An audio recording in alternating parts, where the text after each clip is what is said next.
Hi, everyone, and thank you for joining me on this week's Tell Us How to Make It Better podcast. When it comes to your home, what does the word resilience mean?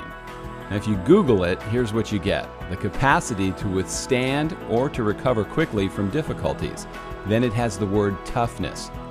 Well, that certainly applies to the home you live in, so ask yourself, is my home resilient? It's always better to be asking this question on a nice sunny day before a disaster strikes, because if you're having this conversation afterwards, it might mean you've just suffered a huge loss. Well, my guest today is Barb Payne. Barb is an emergency management specialist, and she has great advice for all of us to help us make our homes more resilient so we're prepared for the next big disaster. I'm George Siegel, and this is the Tell Us How to Make It Better podcast. Your home is probably your biggest investment, and every week we show you warning signs and solutions to help you protect it. Tell Us How to Make It Better is partnering with the Readiness Lab, the home for podcasts, webinars, and training in the field of emergency and disaster services. Barb Payne, thank you so much for joining me today. Thank you, sir. Thanks for having me. Yeah, so tell me about what you do as a involving resiliency planning inside and outside the home. What's involved with all that? Well, I can't kind of have what I like to call a superhero job. I have my day job, and then when I'm off the clock, I run into the telephone booth and change into my after work clothing, which is all about resiliency planning. I have a side pro bono firm where I work with municipalities, universities, private sector, nonprofits, anybody. It started out as kind of a public service piece, but resilient. You can't be exclusive about resiliency planning. If an organization, and whatever kind of organization that happens to be, or an individual or a family, is in need of that, that's kind of my calling. Just because we're, I think as a planet, we're behind the eight ball on resiliency planning. I mean, there's some pockets of the world that are super amazing about it, super awesome ideas. There's all kinds of amazing ideas that are coming out, every day. Most of them I'm finding are not in the US, unfortunately. They're startups in Europe or something like that, removing plastic from the ocean, all these, cool innovation ideas that are out there. But my day job is FEMA. And so, when you work for a federal agency, whether it's a disaster agency like the one I work for, or any other federal agency, I mean, I hate to use the word siloed, but you have a specific job when you work for FEMA. Sometimes that job changes when you're deployed to a disaster, depending upon your credentialing. And, I can go down that rabbit hole in another podcast. But we try to, put a piece of resiliency planning in everything that we do. I had a unique experience in Saipan, which is part of the Commonwealth of Northern Mariana Islands. And in 2018, Typhoon U2 hit. Not the first time a typhoon has hit that area, not the first time that FEMA has offered assistance. So major permanent housing construction, the first and only time that we attempted it successfully. So we built over 200 homes that were seismically sound, that could withstand typhoon force winds. And I got to learn how to build a house.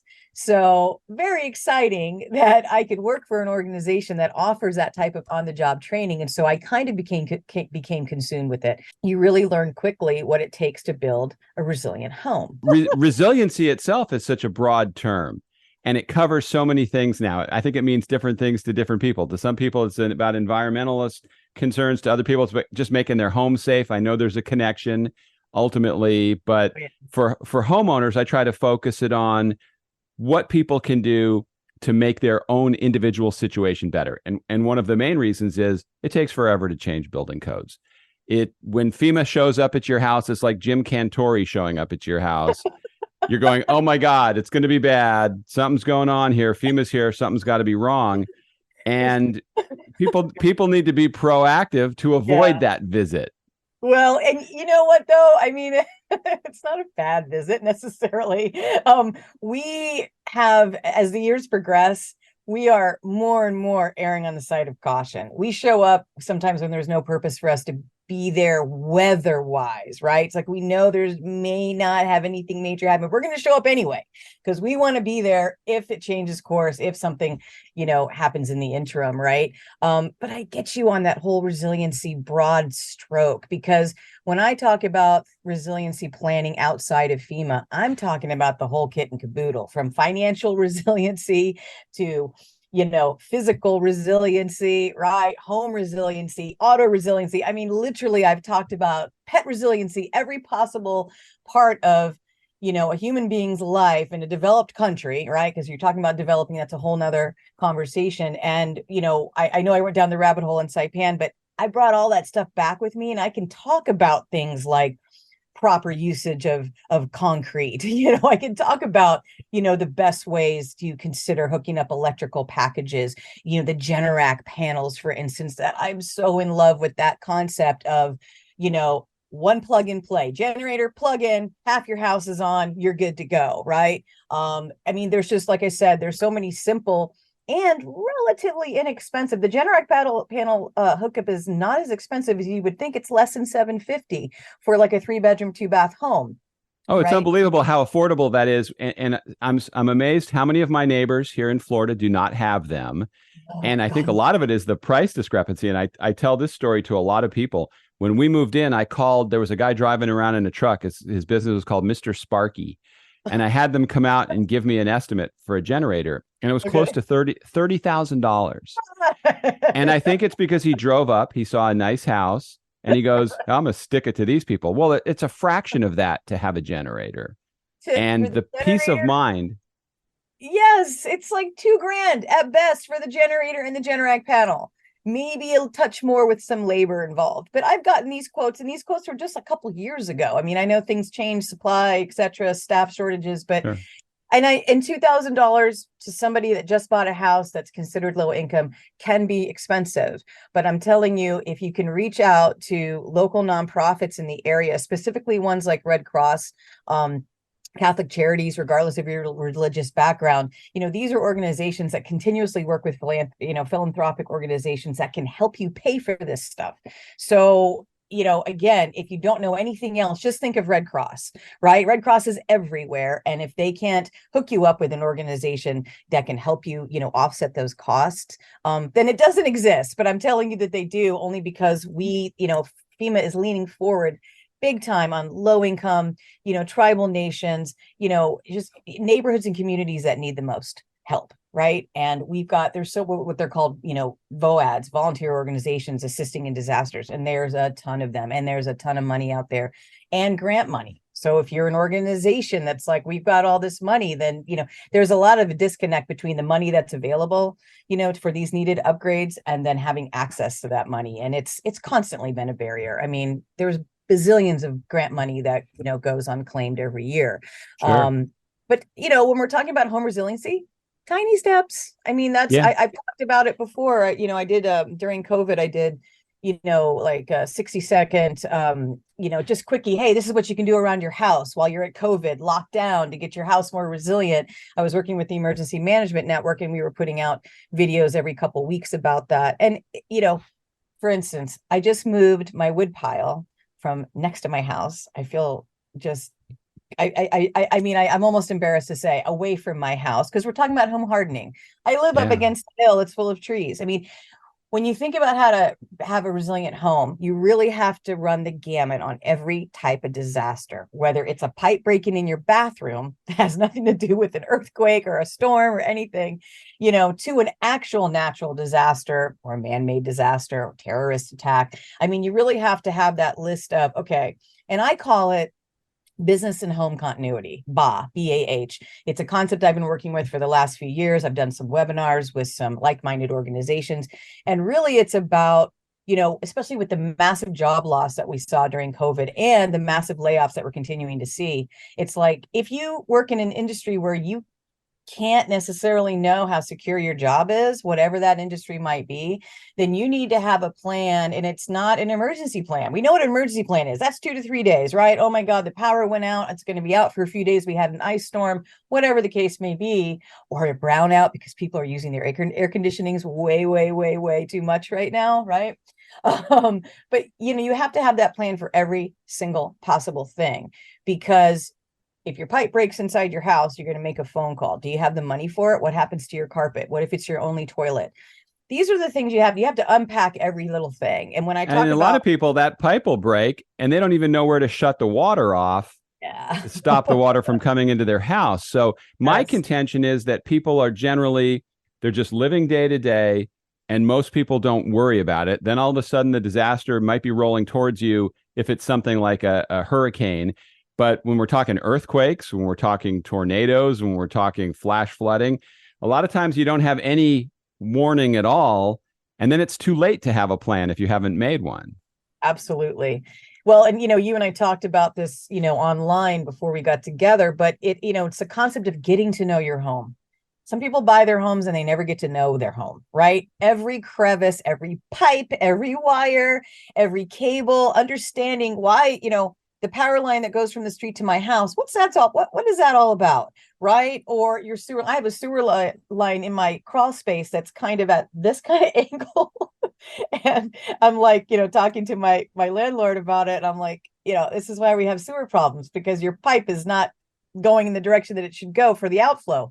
What's outflow, right? I mean, these are tiny little things to understand. Your house is a living, breathing machine, if you will. What are the pipes that coming out of the roof? Why do I need venting? Well, because your house is breathing, and so, I guess I challenge the listeners here that if you haven't gotten to know your house yet, take a weekend with your family and get to know your house. Go into the areas that you never go in. Understand, kind of like the interior skeleton of your house, because those are the things that will come undone during either a disaster or some kind of, home emergency, like a pipe break we were talking about earlier.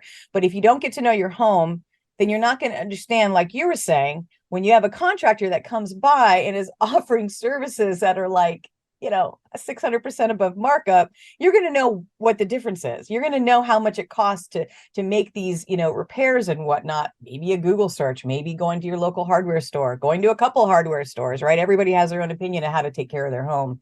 So Well, I you guess that probably see you probably see this from FEMA, and so you see people right after a disaster hits when they're at their most desperate, and that's when the biggest dirtbags roll out and charge them $10,000 to throw a tarp on their roof, or a contractor comes in and says, "Assign your insurance benefits over to me, and I'll fix your house up."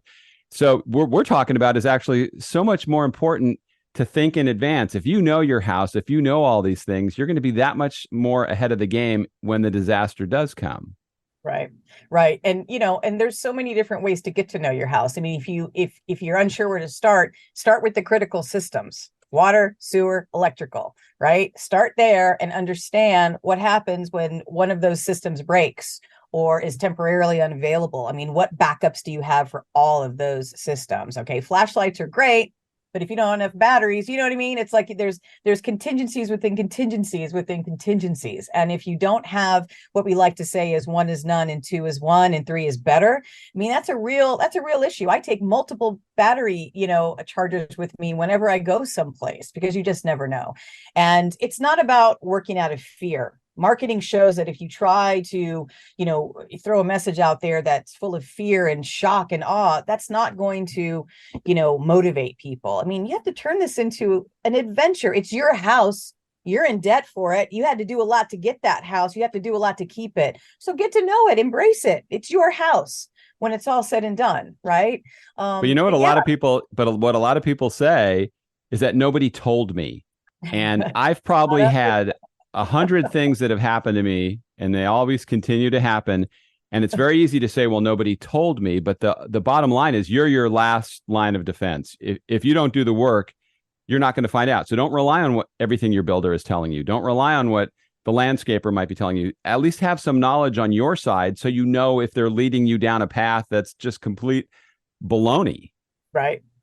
Exactly. I mean, understanding something as simple as what kind of foundation does your house sit on when you're in an earthquake zone could really help you understand what you might need to do in order to, mitigate the possible damage that can happen when your foundation is shifting, right? I mean, like I said, there's all kinds of innovative ways to keep your house from falling to the ground. I mean, something as simple as, bracketing your hot water heater and lifting it, a couple feet off the ground. I mean, tiny little baby steps that you can do to keep your house functioning. I mean, barely functioning is better than not functioning at all, right? I mean, we've got backup toilets here, we've got backup for the backups. I mean, it's just good practice, because COVID hit us like a semi truck over and over and over. And what it showed us, how ill prepared we are for something like this. And if we think another pandemic isn't going to happen, it sure will happen. It's just the nature of biological creatures. Things are going to happen,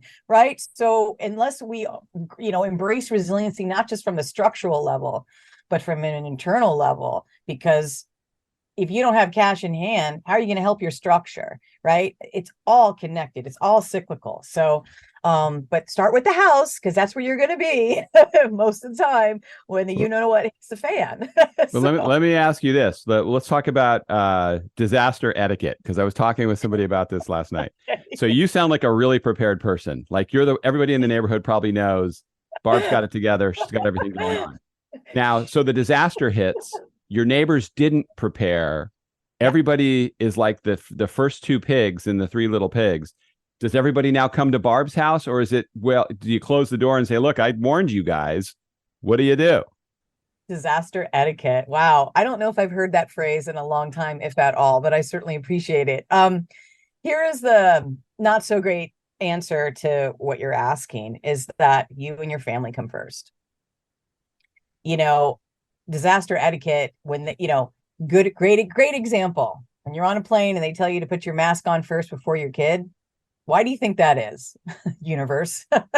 Because if you're passed out, you can't help your kid get their mask on, right? Emergency situations are about taking care of yourself first. So you may possibly take care and help somebody else, right? Because there's no guarantee you're going to be able to do that either. That's one of the reasons there was such a loss of life during the flooding from the tsunami in Fukushima and the Tohoku region of Japan, is because certain cultures will not allow their elderly to fall behind. And so you had survivors, and I visited there a few years ago and did some study, talked to some community leaders and folks, but they were putting elders on their back and trying to race out of the area. Well, we know what happened. And so that culture, specifically in Japan, had to almost relearn the concept of emergency planning, and that it's every man and woman for themselves. That's a hard nut to crack when you have a collective culture like they do in Southeast Asia, right? We're here, we don't have that necessarily. It is every man, woman, and child for themselves in some cases, very unfortunately. But when you think about the disaster etiquette, if you got people that are suffering, you run the risk, is all I'm saying, of depleting your own resources. And so, as much as I don't like to say, shutter your, like some M. Night Shyamalan horror movie, shutter your windows and your doors, don't let anybody in. You really have to make, calculated decisions. And some people have plenty of resources, but some people just have enough for them and their family. And so, hopefully it won't turn into a neighborhood brawl over things like that. And you have neighbors that are just as prepared as you, but it's something to consider, that things might get, tedious in your neighborhood if you're the only one that has supplies. I mean, we know how group thought and masses can react with one another. So I would say that the better answer would be to educate your neighborhood, right? I see block parties, I see street gatherings, with neighbors that share different ideas on how to be the most prepared. Like one house might, surplus this kind of resource. Another house might surplus this kind of resource. So that's definitely one way to do it. Hard to do if it's a big rental neighborhood, because you got people coming and going. So I would say landlords need to maybe think ahead and have a shed, with supplies. Because if you're a landlord living out of state, and you're trusting your renters to take care of the house, there's no obligation for them to do that. They have renter's insurance. You have homeowners insurance, right? So, I mean, everybody should be involved in the conversation, not just assuming one, element of housing, occupancy is the most prepared. And you might be the most prepared in the neighborhood. So it's not a fun conversation to have. Absolutely. Because you don't want people to suffer. No. But in an emergency, everybody is suffering. Well, No everybody matter knows who what. the person is with the generator when the power goes out because you hear them Yeah, from you hear blocks them in my away. neighborhood. Yeah, you Yeah. sure do. It's like, okay, they lost power in the next street over too, right? You can hear them. So, that's a good sign, is hearing generators in your neighborhood, that some people are prepared. Um, And but not and you know everyone. best from FEMA because you see in disasters it brings out the best and the worst in humanity. It brings out first responders who risk their lives to save people's lives. It brings out people who are feeding people who are struggling. It's like, but if everybody that lives around you is spending their money on boats and cars and trips, and you're the wise pig that has the generator and the supplies, it's still that human nature tough question of what do you do? You stay prepared, and hope that your neighbors are also prepared. That's, You I do. mean, And we say in my film, hope is not a strategy that's because right. That's you can right. get in a lot of trouble. Now, one of the things I saw that you do is you prepare for tsunami inundation. And when I used to work in San Francisco at a TV station, whenever there was a tsunami warning, they'd send a news crew down to the beach to cover it, which, if you Sorry. think about it, is the epitome of stupidity. Yeah. Uh, you really want to be going the other way, don't you? You don't have much time. You might have at best 15 to 20 minutes if you're on the beach or near a beach and you feel that rumbling that goes on for longer than a minute, minute and a half, might go into 2 or 3 minutes. If you're feeling that type of shaking, you really need to just get someplace else very quickly. If you're already seeing the water move away from the shoreline, you got to about 10 minutes at best, to get at least to a higher elevation. And by the way, concrete is your friend. Concrete is your friend in seismic activity. Concrete is your friend in, massive water flow activity. Those are the buildings that did survive, like in places like in Rikuzen Takata in Japan, the lone one or two concrete buildings that survived that tsunami. So yeah, tsunamis are not there. I mean, I'm from Florida. When you're talking about, I'm a native Floridian, as is my family, since before, the turn of the 20th. And so we've been dealing with hurricanes since before they were named. My mother was in the womb in 1947 during a no-name hurricane that came through our area. So, I mean, whether it's storm surge or a tsunami, and in some places, areas of the country, it feels like the same, right? I mean, again, water is the worst. I've been in California since January for those winter storms that came through, and you have areas of the state, counties, households, tribes that have never dealt with a flood disaster ever.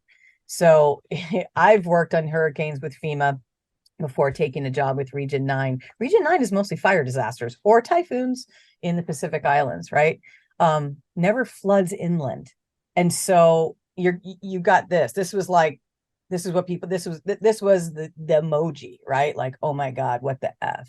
And people got to see exactly how horrible just an inch of water can be to their home life. And I was walking through people's homes, almost slipping and falling because of the amount of mud that was left over. But yeah, talk about a horrendous, tear-wrenching assignment is to go visit homes after something like that, because the home is still standing. It's like you have it, but you don't. You have Yeah, access to it, but you can't live in it. And the black mold, we could take up a whole podcast talking about black mold. Real threat. Absolutely absolutely. real threat, you know. Flooding is a nightmare to deal with. Just getting back to the tsunamis for a second, I think people in our country have a hard time wrapping their head around imagining it happening here. Yeah. Historically, it has. It just doesn't happen very often. But last year, before Hurricane Ian got to the west coast of Florida, all the water got pulled out of Tampa Bay again. So we walk over there and you see the bay, just the bottom of the bay. That's an Yeah. eerie feeling because that Yeah. water's coming back. That's right. That's right. Well, when we're talking about Ian, I mean, again, about resiliency, I mean, I read that, a couple of the insurance companies there canceled, policies like 4 or 5 days before Ian hit. So again, talking about resiliency, it's like, and they didn't find out until after Ian hit. They got the letter saying you were canceled. I mean, that was kind of a squirrel moment there. But when we're talking about Florida and we're talking about Floridians trying to be resilient, how can they be resilient when they don't have the coverage that they need when they deal with a massive flood like that, right? So it's like some states, home ownership is so much more challenging because of natural disasters, because of the insurance industry, because, local governments don't have the funding, to respond, and if they don't have a hazard mitigation plan, by regulation, FEMA can't necessarily offer monetary assistance. So the whole thing can get quickly out of hand for a homeowner who doesn't realize they live in a county who's not participating in hazard mitigation, floodplain management plans. It's like they don't participate, they can't get assistance. How would a homeowner know that unless they knew that? You wouldn't know it. And that's why people need to be involved in their local politics to know what's going on.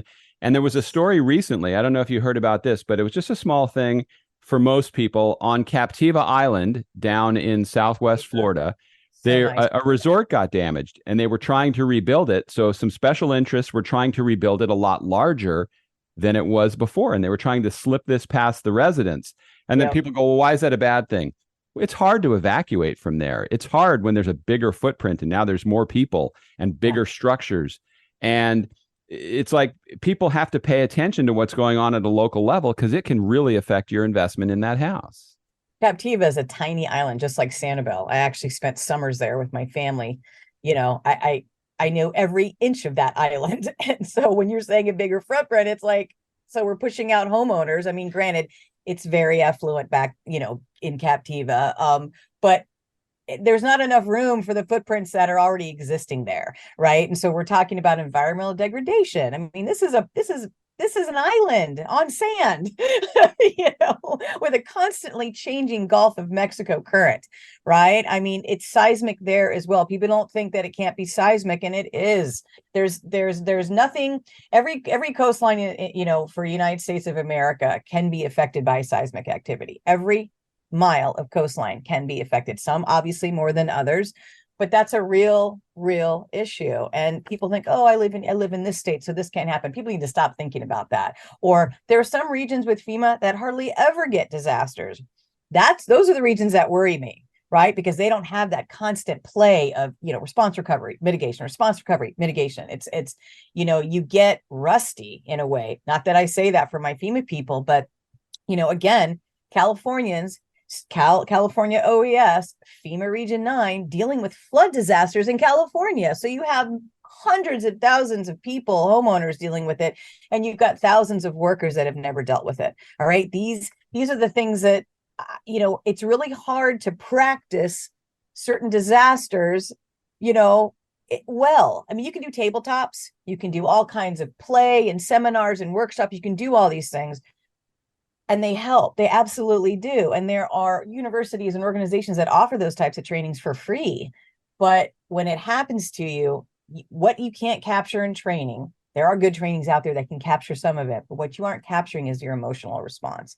That's why I always come back to personal resiliency, because the more resilient you are, the more plans you have, the more you've practiced your plans. I was just practicing a plan with my elderly mother just the other day about escape from the house if the house catches on fire. I mean, if you're, you don't have to be consumed with it like I am. I am consumed with it. It is my job. An emergency I couldn't manager, tell. It's my calling. But, this is the stuff that it's quality of life. When we really come down to it, quality of life, it's always associated with medical procedures and medical anything. Somebody has to go into nursing home, quality of life, blah, blah, blah. It's quality of life every single day for us. That's why self-care is such a big thing right now. That's why mental health is such a big thing. Because if you're constantly struggling with things that you haven't yet embraced to move through and progress and grow, and then when something horrible happens at your house, you are not going to deal with it. You will have a breakdown you may not come back from. And that's not what we're here to do, folks. We're not here to have a bad life. We're here to have quality life, whatever that looks like for you. Hopefully not spending outrageously and doing bad things, but quality of life, especially with kids. Yeah, I've talked to people, Barb, who when they were evacuating because of fire, and you wait till the last second till they tell you to go, and then it's like, well, what do I take? And they panic and you run around. I mean, I say if somebody told you had 10 minutes to grab stuff and get out of your house, I think most people would take 9 minutes thinking about what they wanted to take, And then with that last minute, they might grab a few things. So one of our people in my last film suggested a go box in a closet Oh with a yeah. list of things you There you would go. grab. And Go it's bag, go just, box. Yeah, yeah, absolutely. it's just having that thought process to plan in advance. And the other thing, getting back to the earthquakes, people should look at some of those seismic maps of the country. There's places you don't even know that they have earthquakes that are worse than California. They just haven't had a big one yet. Yeah, like the Appalachians. Yeah, that's a thing. It's wild. I mean, and you're right about the maps. The maps is something anybody could Google. Seismic maps, flooding maps. Snowstorm. Heat. I mean, the elephant in the room right now is, half the United States is over 100 degrees. What happens when the power goes out because the grid can't handle it and you're in a house that has poor ventilation, or you're in a house with no shade trees? I mean, again, these little tiny things affect your quality of life. And I know it seems like a lot now that I'm listening to myself and I'm Yeah. visualizing, okay, if I was going to listen to myself on this podcast and the list that I would have to make, again, baby steps. Make it a weekend project, 1 hour in a weekend, every weekend, 1 hour, devote to it. The next weekend you're going to look back and say, look what I did, I planned that thing out. 1 hour. I mean, you have to start so small when people are so busy and so overrun with stress, still reeling from losses of 2020, whether it was personal or financial. But we got to pull our big girl, big boy, big they pants on and tackle these things so we can enjoy our life. There's so much horrible stuff going on. We just want a little bit of quality of life. And that's one way to do it. Can you do 1 hour a weekend? I challenge your listeners. Can you do 1 hour solid, no phone, list, or computer, preferably no internet? Don't be distracted. Can you do 1 hour a weekend and see That's how such an far you important get? thing that I can't stress enough how important that is, because there's a reason that emergency responders, people that have to use firearms, they practice all the time. So when something bad happens, they know how to react. Yeah. Most of us, a panic situation, we're paralyzed by it. What are you going to do? Just listening to some of the things you're saying, I'm sitting here curling up into a ball going, oh my God, what am I going to do? And you really can't think that way, I'm because on sorry. a sunny day, it's when you make, no, I love what you're saying. A good day is when you make those plans, not the bad day. That's right. That's right. Well, and that's what blue sky planning is all about, which is what we call it in FEMA. Blue skies. Nothing's happening. What can we do? And we're still operating at the same tempo because we're just like, go, go, go, go, go, go, plan, blah, blah, blah, plan, exercise, train, practice, because we just never know when the next one's going to hit. I mean, it literally, for us, you never plan in FEMA for a personal life. We only plan maybe 30 days ahead. Okay, next month, I think I want to try to do this because things could change like that for us and we have to deploy elsewhere, or we might have to deploy and help some people, help our regions in other parts of the country. So, again, you start small, 1 hour in the quiet time of the morning with your cup of coffee, make some notes. And I like to think about it in a tiered fashion. When I was talking about business and home continuity, you start with one thing: power out. What's the backup power? Solar panels, generator. What happens when the solar panels break or don't function? What about the generator? You run out of gas. Everything has to have its own kind of subsections when you're making those kind of tiered ideas on a piece of paper where you can make your own contingencies. That way, you get to a point where, okay, I've exhausted it. I've exhausted every resource for the power outage piece of my home, right? And then you move on to the next one, whether it's air conditioning or heat. Do you have a fireplace? A fireplace can solve a lot of problems that you may not think it can. If you have power outages or it's wintertime or whatever the case may be, if you don't have a cooking element for some reason, how much gas, how much propane? I mean, eating is a really important thing. Water, really important, right? So, I mean, again, you start with those basic needs, power, water, food, toilet. I mean, for me, I don't need running water. I'm okay with having an emergency toilet where I can get bags from NASA, these NASA companies, for astronauts, where you can go to the toilet, and you do a draw tie, you throw it in the garbage, and it does this natural gelling thing. I mean, there's all kinds of cool stuff out there where you can survive, right? Not the greatest, but you can still survive until help comes, because that's the other elephant in the room. George, is the help. I have practiced and written about the big one for years now, since I was in my master's program in 2015-16. And these plans, these big Cascadia big one plans, you're not going to get help in a couple days. You're not going to get it in a couple weeks. You may not get it for months, because if you've got a state like Oregon, where you've got the coastline with the tsunami that could come in and inundate the Columbia a little bit, it's not going to flood Portland, but Portland's going to go through the earthquake that causes tsunami. And it's going to be people that are worse hit on the coast that are going to get help first. And it's going to be the military. It's going to be huge ships bringing in supplies, helicopters. You have to think of these kind of sci-fi movies like Tomorrow, A Day After Tomorrow, one of my favorite disaster movies, because it really does show some kind of resiliency here and there for people trying to survive really, really extreme conditions. And so, again, not to be fearful. If you have a plan, there's no reason to be fearful. If you've got a plan for backup, all you have to do is implement the plan. Instead of shaking and being fearful, get your plan out. Step 1, step 2, and you move through it. And that's how you stay focused, and driven and motivated to look after your family and your house when something horrible happens. If you don't have a plan, that's when you're spinning out of control, because you have no idea where to start. You have to have a starting point for every single basic need in your house. And then I challenge you also to tier out from that. Take that hour each weekend and tier out from that until you've exhausted the resource, and so you know how far you can take it. I love those disaster movies, and I know a lot of people just get entertainment value out of it. I've seen Twister a million times. I've seen San Andreas a million times. I've seen The Day After Tomorrow a million times. I mean, because I'm fascinated by it, knowing with the knowledge that I have that, sure, it may not happen just like that, but there's going to be a lot of similarities and things, and a lot of it is just the damage and the destruction. Right. And I think people really need to take it seriously, but they don't, because at the end of those movies, it's The Rock says, we're going to rebuild. Ooh, that's what we do next. Well, that may not happen for 50 years. Not going to be an easy rebuild.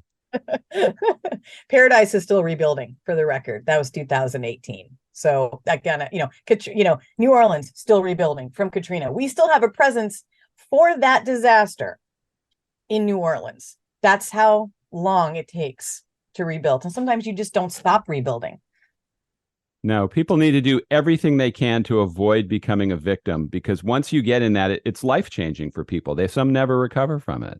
They never come back. And then you get into, again, the financial resiliency of a tax base, which is what Paradise and Butte County is suffering from, right? I mean, it's all connected. And they should have died in Twister, by the way. Yeah, nobody walks up to a tornado like that. It doesn't happen. I know that. I don't want people to die from disasters, but that should have never happened. That's kind of why I like Day After Tomorrow, because it's like, okay, yeah, we can walk on snow. We can bust through the roof of a Burger King and turn on the stove. I mean, again, these are the things. I have an elderly person in my household, and I have a pet. It's not just me, right? I've got to think about, and the temperature difference. She gets colder quicker than I do. Okay. My pet, I've got emergency food stash, right? I mean, these are just little tiny things. Again, that hour a weekend, to think about. And yeah, you might think, oh my God, I have to buy all this stuff, and I don't have the money just to go out or hit Amazon or hit a garage sale, if you will, or Craigslist, to get this stuff. But again, that's where don't let that frustration get to you. An hour a week, purchase one thing a weekend, whatever it might be. If it's, or a dollar amount. I'm going to spend $50 this weekend on emergency supplies. Sometimes you can get a buttload of things for $50, right? Again, be clever about your spending. Go to thrift stores and Craigslist and Goodwill, and you will see all kinds of things. So, if you don't, and that's a plan to have a plan, that's what that hour a weekend is. Because if you're not planning to have a plan, we all know how it's going to work out, and it's going to cost you more in the end. I mean, there's so many statistics. What is it, George? It's like 1 inch of water is $10,000 of damage, and it goes up exponentially. 1 inch, another 10, 1 inch, another 10, right? So if you can imagine, if the water in your house is up to your calf muscle, you might as well just start mucking out your wall, at eye level from there, because it's not, that's what it comes down to. And like you said, with contractors. So, you just think about it. Visualize what a flood in your house might look like, and all the things that could be damaged that are at floor level. Okay, cool. We'll start lifting them up. Not a big deal. Are you worried about how your house is going to look if all your stuff is elevated? Well, then your priority is a little out of whack, right? Yep. There's a great graphic they use on the Weather Channel to show rising water. I love that. I Yeah. love that. Yeah, they have those. It's like 3D, and they're like Uh-huh. standing. Yeah, it's great. It's great. Love Yeah. the weather. If you've ever seen somebody that's experienced flooding, for anybody listening, you don't want that. You do No. not want that. It's horrible.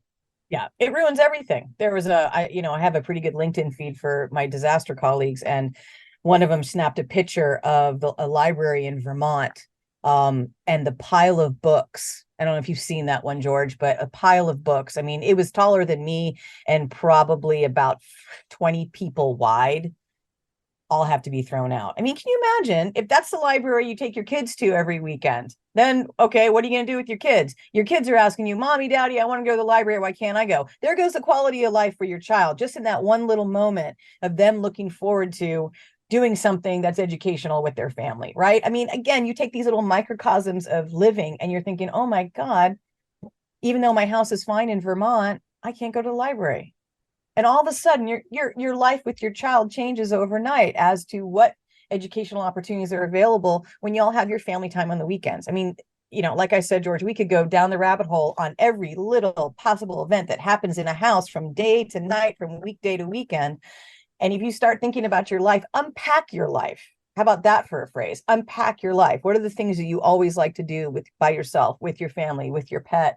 um, how could those things be affected by any kind of disaster, whether it's your fault or nature's fault? How? Right? And so Yeah. that's why I say get to know your home. Get to know your home inside and out, and start now with your 1 hour a weekend. And if you can, make it a family hour. No, definitely It, get the kids I involved for mean, sure. They yeah, should the be part kids of that. love that stuff. And people are coming out with the coolest children in disaster books that are absolutely just right there in the mindset of a child and what they can do to help. And kids are really good at helping during a disaster. They don't have those hangups. They haven't grown up, with the insecurity and the fear that we all have as adults now, right? Kids know what to do and they're ready to help. And so take advantage of the big brains that are in your house, even if the big brains are in little people. Right. I mean, there's so much involvement to make it a happy type of event instead of a fearful event. I mean, how happy is it to know that you've got your what together? You know what turns me on, George? People that have it together, organizations that know what they're doing, plans. And by the way, disaster people sometimes don't like that word plan, but I'm sorry, it is a plan. It's a plan to do the right thing and to protect your family and to protect your home. Period. Bottom line. You want to call it something else, call it something else. Workbook, exercises, whatever. But, again, plan to plan 1 hour a weekend and see how far you can get. And $50 a weekend, can you spare that? I think you Well, can. you've scared the hell out of me today, but you've also given me so much great information. And I hope people take this to heart, because I am 100% on board and agree with everything you said. Barb, thank you so much for coming on. I really appreciate your time. I hope we talk again. Absolutely. Thank you. Funny. Thank you for joining me today. As my way of saying thanks for spending some time, there's a link in the show notes so you can watch my documentary film, The Last House Standing, for free. I hope you'll take advantage of it, because there is important information in the film that will hopefully motivate you to do something to make your home safer. Now, if you have a story, good or bad, from home building or remodeling or being in a disaster, there's a link in the show notes to reach out and tell me about it, and who knows, you might wind up as a guest on an upcoming show. Thanks again for listening today. See you next time.